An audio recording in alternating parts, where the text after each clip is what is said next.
দর্শক, নির্বাচন কমিশনে আছেন আমাদের সহকর্মী মানিক শিকদার। ভোটের ফলাফলের সবশেষ খবর জানতে সরাসরি চলে যাচ্ছি তার কাছে। মানিক, এই মুহূর্তে আপনার কাছে কি কি তথ্য আছে আমাদের বিস্তারিত জানান।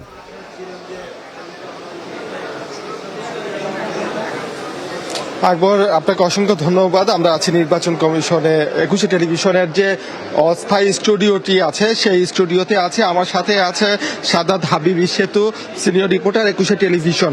আসলে আজকে আমরা মূলত যে নির্বাচনটা হয়ে গেল সকাল থেকে বিকেল 4:30 পর্যন্ত, এবং বিকেল 4:30 পরে কিন্তু ফল দেওয়ার কথা, এবং বিভিন্ন কেন্দ্রে কেন্দ্রে কিন্তু ভোট গণনা হচ্ছে।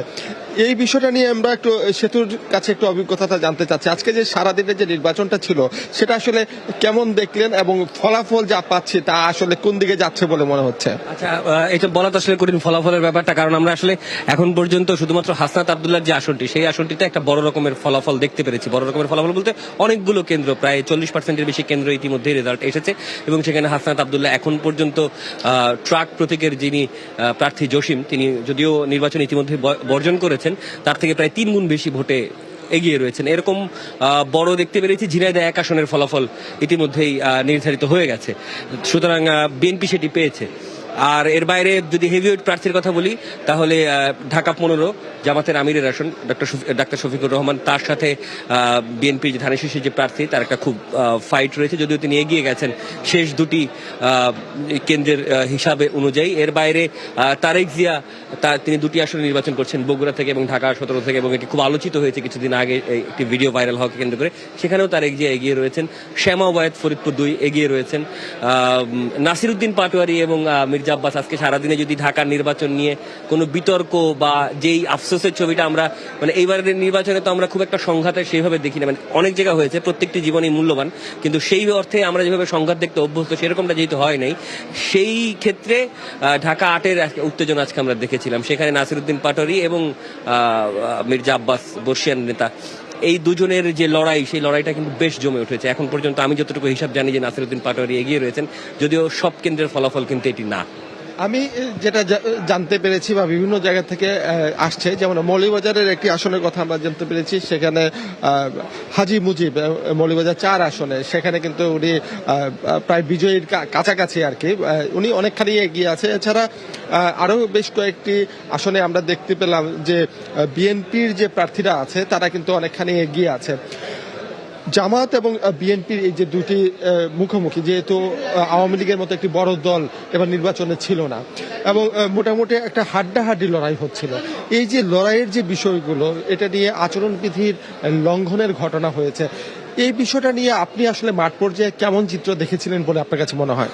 আমার কাছে মনে হয়েছে যে আমাদের দেশের নির্বাচনে আচরণবিধি তো একটু কঠিন ব্যাপার, আসলে কোনটা আচরণবিধিতে যায় কোনটা আচরণ, আপনি নির্বাচন রেগুলার কভার করেন, আপনার জন্য বিশেষ সুযোগ। কিন্তু আজকের দিনটাও কিন্তু আমরা অনেক ক্ষেত্রে দেখেছি যে ভোটের বাইরে প্রার্থীকে যখন ঘিরে এক ধরনের উৎসাহ উদ্দীপনা, এবং সেখানে যার যার দলের স্লোগান, এবং আমাদের ফেসবুক লাইভে যারা আমাদেরকে দেখছেন, মানে এই লাইভটি যারা এখন দেখছেন, সেখানেও কিন্তু আপনি দেখবেন যে কমেন্ট সেকশনে যে যার প্রতীকটা কন্টিনিউস দিয়ে যাচ্ছেন। এবং এই নির্বাচন বিধিতে এখন পর্যন্ত আমরা যতটুকু জানতে পেরেছি, নির্বাচন কমিশনের যে একটা হিসাব, সেখানে 51টি জাল ভোটের কথা তারা বলেছে, আর 400 স্থানে বিভিন্ন জায়গায় বিচ্ছিন্ন ঘটনার কথা তারা বলেছে, 400 অথবা 40টি, আমি ভুল হতে পারি, সেখানে তারা কিছু কথা বলেছে। আমি আসলে ইন্টারেস্টেড মোরলেস, যেহেতু আপনি বলছিলেন যে একটা বড় রাজনৈতিক দল এবার নির্বাচনে নাই, তাহলে ভোটের শতাংশের যে হিসাবটা, সেই শতাংশে আমরা রাজশাহীতে 70% মানুষকে ভোট দিতে দেখেছি যারা ভোটার রয়েছেন, রংপুরে গড়ে 40, রংপুর 4-এ হাইস্ট হয়েছে। এর বাইরে এরকম তো ফলাফল আসছে। মোটামুটি আমরা দেখলাম যে ঢাকা থেকে কিন্তু অনেক লোকই চলে গেছে গ্রামে, তারপরে ঢাকার যে আসনগুলো সেখানেও কিন্তু একটা ভালো ভোট হয়েছে। কিন্তু একটি বিষয় আমরা দেখলাম যে ঢাকা 8 আসনে, বিশেষ করে একটু আগেও বললেন আপনি, নাসিরউদ্দিন পাটোয়ারি এবং মির্জা আব্বাস, এই যে হাড্ডাহাড্ডি একটা লড়াই হচ্ছে, আসলে শেষ পর্যায়ে কোন দিকে যেতে পারে, বা এই নির্বাচন নিয়ে যে সাধারণ মানুষের যে উচ্ছ্বাস উৎকণ্ঠা যে ছিল, সেটার যদি আপনি চিত্রটা কি আপনি দেখতে পেয়েছেন কিনা, বা আসলে এখন কোন পর্যায়ে যাচ্ছে? এখন পর্যন্ত আমাদের কাছে ঢাকা 8-এর 9টি কেন্দ্রের ফলাফল এসেছে, এবং 9টি কেন্দ্রের মধ্যে মির্জা আব্বাস পেয়েছেন 3804, আর পাটোয়ারি পেয়েছেন 4049। সুতরাং 1000 মতো ভোটে পাটোয়ারি ইতিমধ্যেই এগিয়ে রয়েছেন।